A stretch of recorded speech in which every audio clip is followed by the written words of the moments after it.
Anda kembali menyaksikan Kawanua Info.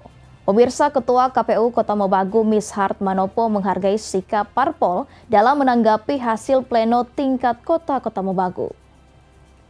KPU Kota Mobagu telah selesai melaksanakan pleno rekapitulasi tingkat kabupaten kota. Partai Demokrat melalui saksi mandatnya Gerald Runtu Thomas Pati menyatakan menolak hasil pleno untuk semua jenis pemilihan.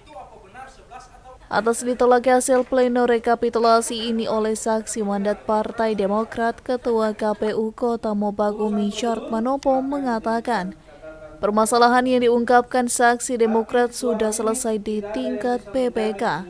Namun pihaknya menghargai hak parpol dalam menentukan sikap. Ya, kalau partai itu biasanya ada dinamika yang harusnya sudah selesai di tingkat kecamatan, namun ternyata masih juga diungkapkan dalam pleno di tingkat kabupaten. Sekalipun sebenarnya tidak mempengaruhi hasil perolehan suara karena tidak substansi pada wilayah perolehan suara. Jadi dinamika itu ya kami menghargai proses dari senggahan, tanggapan, dan keberatan dari partai politik kami tidak bisa batasi. Sekalipun memang di hasil pleno semua yang menjadi keberatan sudah kami lakukan.